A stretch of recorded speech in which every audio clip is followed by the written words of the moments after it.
I usually tend to hold your hand when I'm making guides. I think there's a lot to be said for gradually easing people into different kinds of music. However, for this series, I will be disregarding all previous rules.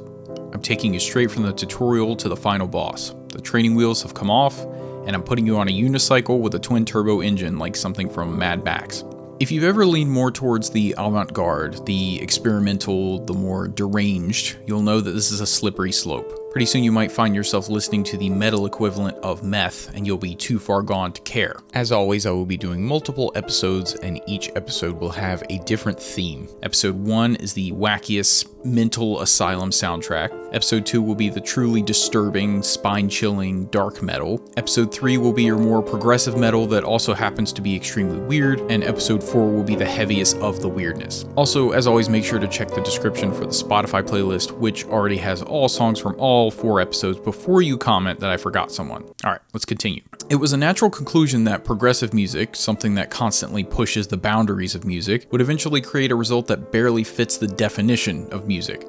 And the natural place to start is always the most obvious answer, which is why I'm showing you Mr. Bungle. Mr. Bungle is the most notable and cited of the avant-garde experimental metal that's out there. Since the release of the 1991 album Mr. Bungle, the band has become iconic for their eclectic style, which is an ever-changing mixture of ska, disco, funk, and metal. Mixed with the terrifying imagery of the album cover, the ska and disco sections have such a light-hearted feeling, such that it creates a quite disturbing combination of pep and darkness, with some groove thrown in that will assuredly make your head bob to the beat. The band has also cited Frank Zappa as a main influence, whom you could probably argue was the father of more eclectic and ironic music dating back to the 60s, but it's safe to say that Mr. Bungle created their own legacy, and certainly has driven the culture in a crazy direction, even going on to influence more mainstream bands like Korn.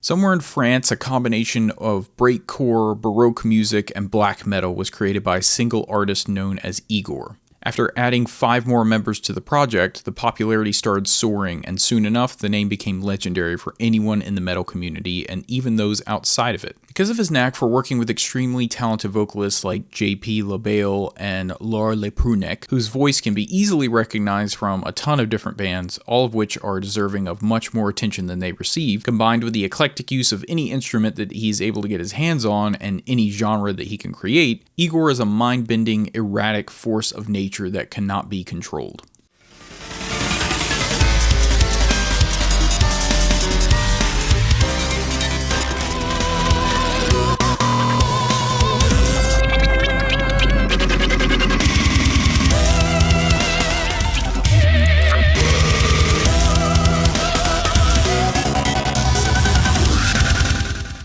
There are some genres that lend themselves to chaos, and mathcore is no stranger to the wild and erratic. Born from a mixture of the aggression of post-hardcore with the complexity of math rock, mathcore is not for the faint of heart. The Callous Daoboys are no stranger to this animalistic energy, but have somehow added their own weirdness to the noise, creating something that has gone surprisingly mainstream within the past few years. After their first full studio album Die on Mars was released to generous applause, the Atlanta natives have enjoyed a generous amount of recognition for their efforts that scratched an itch most have been feeling since We Lost Dillinger Escape Plan. Sure to please anyone who enjoys quirky music videos and dissonant guitar riffs, the Daoboys are quickly climbing the ranks to become a massive force.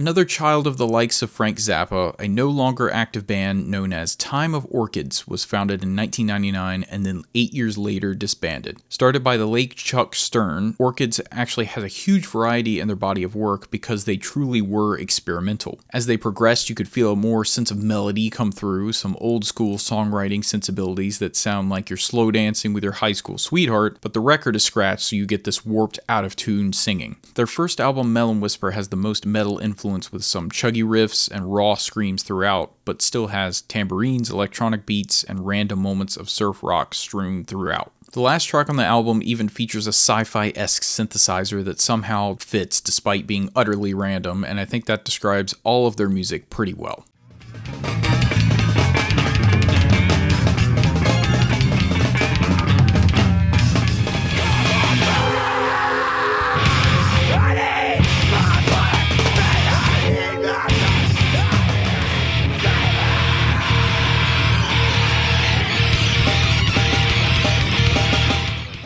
And now we take a trip down a little darker road.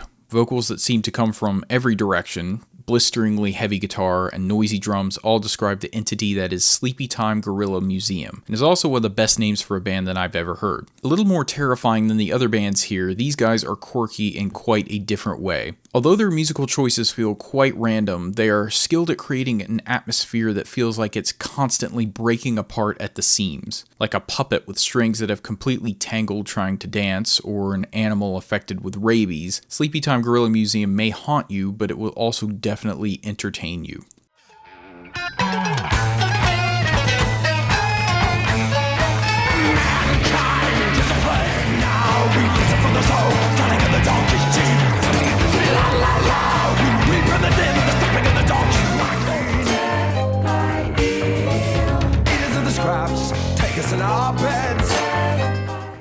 And then a more humorous tone presents itself to us from the faraway, fictional land of Australia. Osaka Punch is a highly entertaining, jazz-infused, groove-infested rock band who doesn't shy away from getting heavy when they need to. There are a slew of bands that try to do this combination, but Osaka Punch is genuinely a standalone and thus the weirdest of all. While bands like Thank You Scientist and Diablo Swing Orchestra are known to get weird, you won't get through one song from this band without having something thrown at you from completely left field. If Sleepytime Gorilla Museum was a puppet with broken strings, Osaka Punch is a polka dot stuffed elephant with access to unregistered firearms.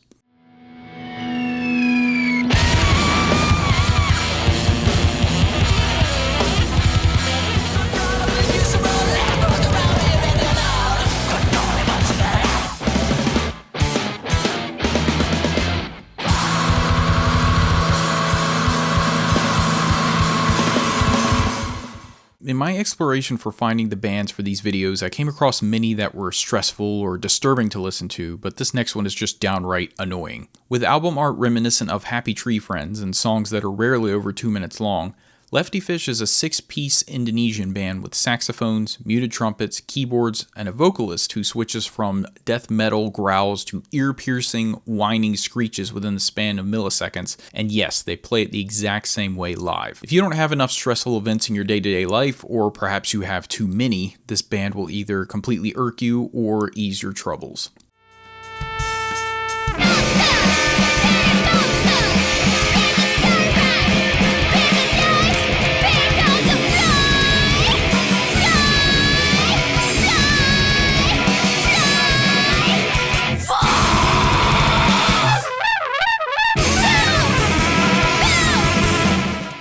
A band that surprised me in 2024 by having their album rank very highly on my list of albums for the year, Orgone is basically the reason I started making this list. Their ability to blend the avant-garde with the traditional is truly captivating, with these really heart-wrenching and tragic strings that are constantly soaring throughout. It almost feels medieval, but from another world and another timeline. As opposed to some of the other bands here who love their random, quirky circus noises, Orgone creates what I would describe as something that feels very mature, very classy, but brings you into a world where you'll never understand the rules, and you'll be enraptured by what they pull off musically.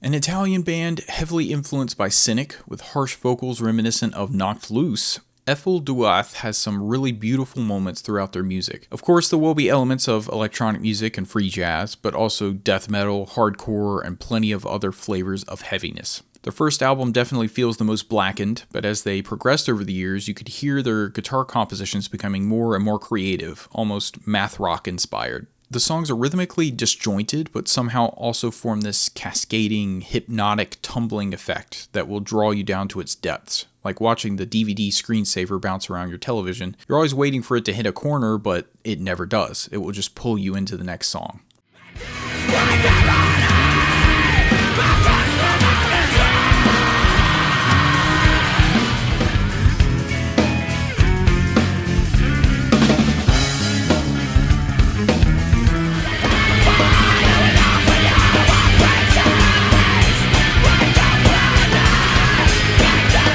If you took pop punk and played it through a distorted guitar amp, I like to think that you would just hear the Armed playing. This band is unique in the way that there really aren't any official members. It has central members that you see regularly and plenty of collaborators, but the lineup is ever changing. In fact, this one band has had over 100 contributors overall. They've even gone on secret tours to open mic nights and other random venues, and they refer to their own lore as the Armed Multiverse in some interviews. If that's not enough to intrigue you, perhaps the major keys, catchy choruses, and powerfully distorted elements would catch your attention, and their flair for live performances in which they are all conspicuously jacked, but I guess that shouldn't be a surprise for a band named after arms. They also put out a live performance that's about 50 minutes long, which has the cinematography of a Netflix original with an even more complicated story.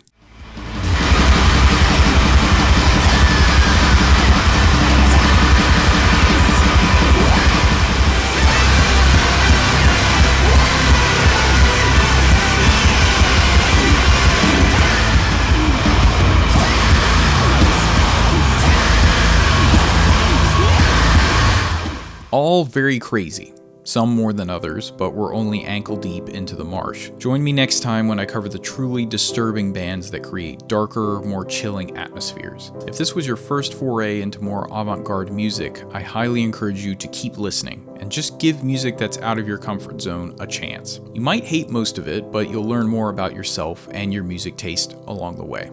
See you next time.